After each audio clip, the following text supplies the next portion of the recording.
रोहित पवार म्हणाले, दीपक काटे यांच्याकडे बंदूक होती। संभाजी ब्रिगेडचे प्रदेशाध्यक्ष प्रवीण गायकवाड यांच्यावर झालेल्या हल्ल्याच्या पार्श्वभूमीवर आमदार रोहित पवार यांनी गंभीर आरोप केले आहेत। माध्यमांशी बोलताना रोहित पवार म्हणाले, पुरोगामी विचार मांडणाऱ्या प्रवीण गायकवाडांवर भाजपशी संबंधित दीपक काटे यांनी शाई फेकली। याआधी काटेकडे बंदूक सापडली होती। गायकवाड यांना मारण्याचा प्रयत्नच होता। त्यांनी स्वतःच्या भावालाही मारहाण केली आहे।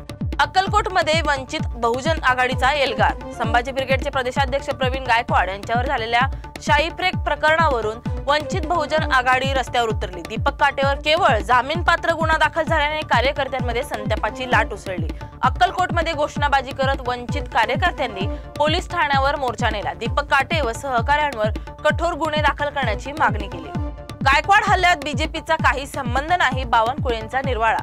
प्रवीण गायकवाड हल्ल्याप्रकरणी भाजपचे प्रदेशाध्यक्ष चंद्रशेखर बावनकुळे यांनी स्पष्ट सांगितले की या हल्ल्याशी भाजपचा काहीही संबंध नाही। आरोपी भाजपचा कार्यकर्ता असला तरी कारवाई झालीच पाहिजे। त्यांनी सुषमा अंधारेंनाही टोला लगावत म्हणाले, नेत्यांसोबत फोटो म्हणजे संबंध ठरत नाही, पोलिसांनी योग्य तपास करावा। दीपक काटे यांनी प्रवीण गायकवाड यांच्याबद्दल त्यांना त्या ठिकाणी शाई फेकणे किंवा वंगण फेकणे वगैरे जे काही घटना केली आहे ही चुकीची आहे। दीपक काटेने केलेलं कृत्य चुकीचं आहे, त्याच्यावर पोलिसांनी कारवाई केली पाहिजे। आणि आमचा वगैरे फार संबंध नसतो, भारतीय जनता पार्टीचा कार्यकर्ता आहे।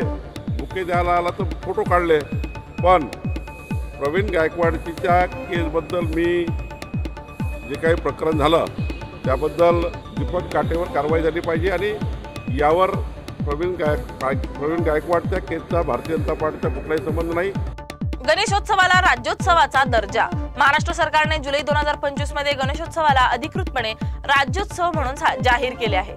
लोकमान्य टिळकांनी 1893 मध्ये सुरू केलेल्या या सार्वजनिक सणाला सामाजिक एकता, मराठी अस्मिता आणि राष्ट्रीयतेचं प्रतीक मानलं जातं। सरकारने या परंपरेचा गौरव राखत भविष्यात भव्य पर्यावरणपूरक गणेशोत्सव साजरा करण्यासाठी पाठबळ देण्याची घोषणा केली आहे। यासोबतच पूर्वीच्या कायदेशीर अडथळ्यांना दूर करत सणाच्या मोकळ्या साजरीकरणाचा मार्ग खुला केला आहे। स्कॉर्पिओ घेतली आणि पठ्ठ्यानं थेट हायवे अडवला।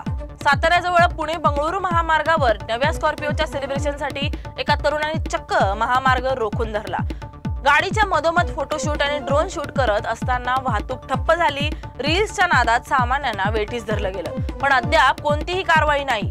हा व्हिडिओ सोशल मीडियावर तुफान व्हायरल होत असून नागरिकांमध्ये संतापाचं वातावरण आहे। सातारामध्ये बिर्याणी हाऊसची तोडफोड, दोघे जखमी। साताऱ्यातील परज भागात एका व्यक्तीने चिकन 65 घेऊन पैसे देण्यास नकार दिल्याने वाद झाला। या वादातून त्या व्यक्तीने साथीदारांसह बिर्याणी हाऊसवर दगडफेक करत तोडफोड केली। यामध्ये 2 जण जखमी झाले असून आरोपींविरोधात गुन्हा दाखल करण्यात आला आहे। 50,000ची हजेरी, ट्रॅफिकचा घोंगाट, टॅक्सीवाल्यांची दमछाक। पावसाळी वीकेंडला माथेरानमध्ये 50,000हून अधिक पर्यटकांनी भेट दिली।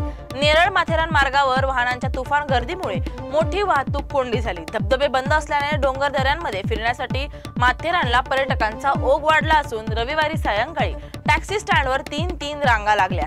टॅक्सी चालक हैराण, बेशिस्त पर्यटकांमुळे स्थानिक प्रशासन आणि चालकांना मोठा मनस्ताप सहन करावा लागला। उद्घाटन नाही तर अंत्यविधीही नाही। मध्य प्रदेशातील अशोकनगर जिल्ह्यातील कुनवपुरा गावात अंत्यसंस्कारासाठी स्मशानभूमीचा वापर फक्त उद्घाटन न झाल्यामुळे नाकारण्यात आला। 25 वर्षीय तरुणाच्या मृत्यूनंतर कुटुंबियांनी पावसातच उघड्यावर डिझेल ओतून चितेला आग लावली। प्रशासनाने कोणतीही मदत दिली नाही अशी गावकऱ्यांची तक्रार आहे। या प्रकारामुळे सरकारी असंवेदनशीलतेवर तीव्र संताप व्यक्त केला जात आहे।